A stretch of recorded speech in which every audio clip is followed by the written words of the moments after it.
नमस्कार दोस्तों, स्वागत है आपका हमारे चैनल रणनीति में।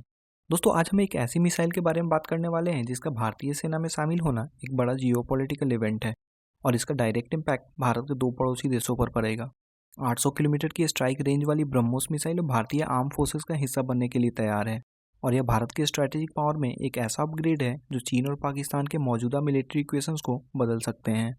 साउंड की स्पीड से लगभग 3 गुना तेज गति वाली यह मिसाइल दुश्मन को रिएक्शन तक का समय नहीं देती है और आज हम एनालाइज करेंगे कि भारत का यह नया वेपन युद्ध की स्ट्रैटेजी को कैसे प्रभावित कर सकता है और यह आत्मनिर्भर भारत की डिफेंस पॉलिसी का एक महत्वपूर्ण सिंबल कैसे बन गया है।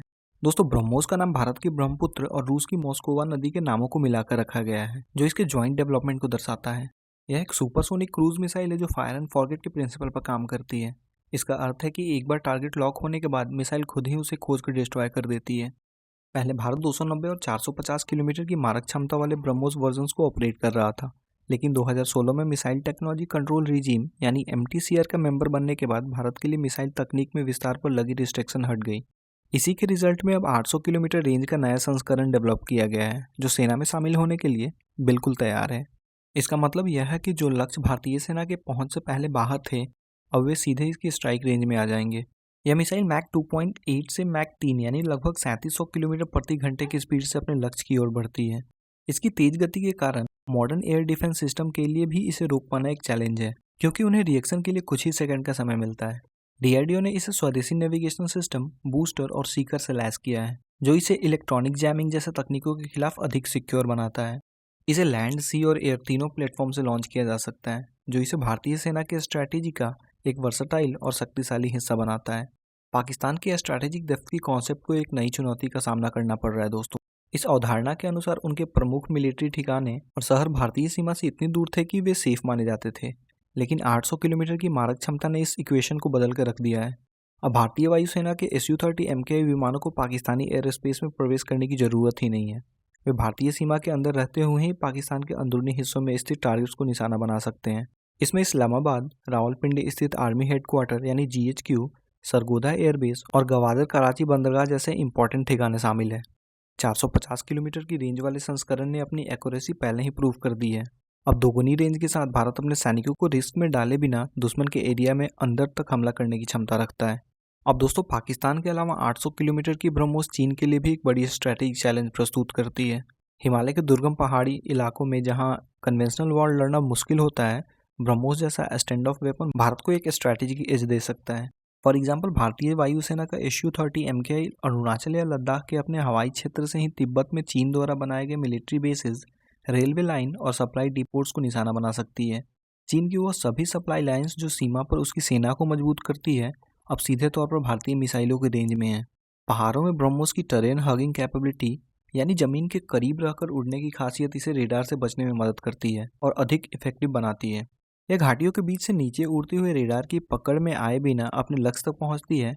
भले ही चीन ने S-400 जैसे एडवांस एयर डिफेंस सिस्टम तैनात किए हों, लेकिन लो एल्टीट्यूड पर इतनी तेज गति से आ रहे किसी सुपरसोनिक हमले को रोकना एक बड़ी टेक्निकल चैलेंजेस बनी हुई है। यह क्षमता चीन की उस परसेप्शन को चुनौती देती है कि वो सीमा के पीछे सुरक्षित रहकर भारत पर दबाव बना सकता है।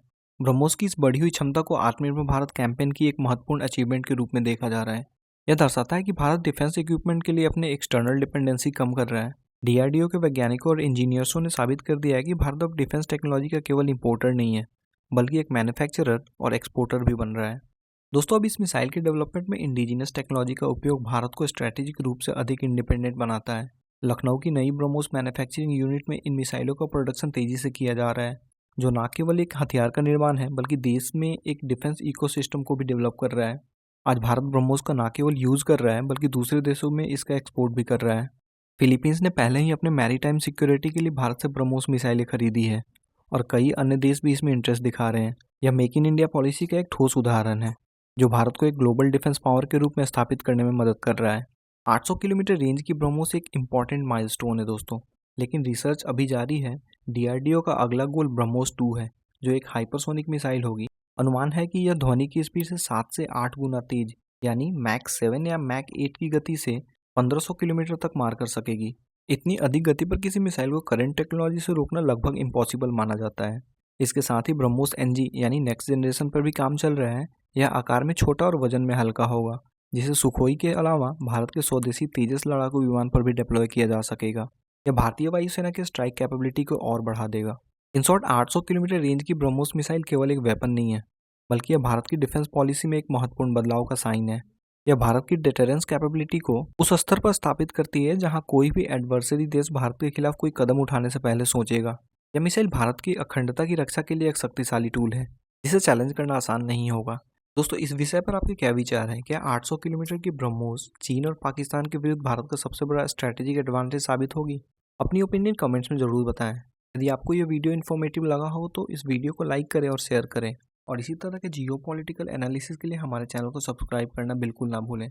मिलते हैं अगली वीडियो में किसी अन्य डिफेंस टॉपिक के साथ। तब तक के लिए जय हिंद।